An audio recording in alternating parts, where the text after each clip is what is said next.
What exactly does sustainability mean? In order to understand different concepts of sustainability, we should first understand what it means to be sustainable itself. According to the most recent publication of Merriam-Webster's dictionary, sustainability is a method of harvesting or using a resource so that the resource is not depleted or permanently damaged. Due to scientific advances in the last 3 decades, we are now beginning to acknowledge just how much damage we are causing to our greatest resource, that is, the Earth. Today, I'm going to discuss with you how we can still use the Earth's resources to get the electricity necessary to maintain our lifestyles without destroying our planet by plundering its resources and emitting greenhouse gases. After hours of research, I have become extremely knowledgeable on how we can use wind, water, and sunlight as renewable resources uh, to ensure the survival of our planet at the same time. Uh, Sustainability is based on three main objects, which are solar power, wind power, and geothermal power. And by using these three, we can promote sustainability of our planet. The first alternative energy source that I'm going to discuss with you today is solar power. Solar power simply harnesses the energy of the sun with man-made absorbents called photovoltaics, which proceed to produce electricity from the energy absorbed. There are two main types of photovoltaics. The first type is called a solar cell. Solar cells simply convert the sunlight directly into electricity by absorbing electromagnetic radiation. The next type of photovoltaic that I'm going to discuss with you today is a photovoltaic array. Photovoltaic arrays are merely multiple solar cells that make up much larger councils and absorb more energy. Therefore, they're generally only used for commercial use. They oftentimes use lenses and mirrors to focalize the sunlight in order to absorb the most amount of energy, and sunlight for that matter. The concentrated solar power produces a higher amount of electricity. That's why it's only used for commercial use.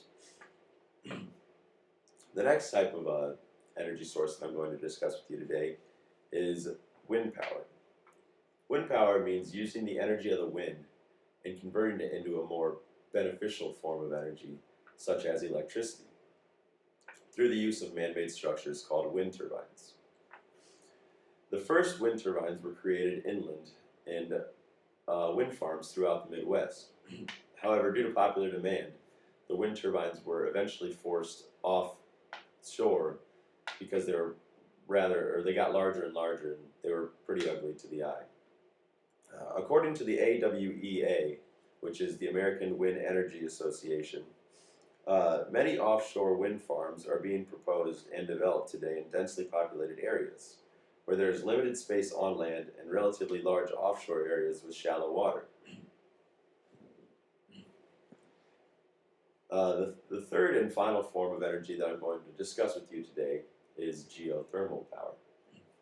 Geothermal power comes from the heat trapped below the Earth's surface that stems from the original formation of the planet. Radioactive decay below the surface of minerals and solar energy absorbed on the surface all can contribute to geothermal power. The heat is then harvested from under the Earth and is used to create electricity or to heat homes and businesses. Geothermal energy can be used to generate electricity through the use of steam rotating turbines in geothermal power plants. Geothermal power plants can convert the electricity by using the steam rotating turbines that I just discussed.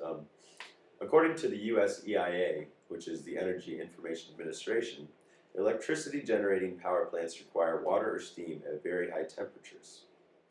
They tend to be from about 300 to 700 degrees Fahrenheit to generate enough steam to move the turbines and generate electricity.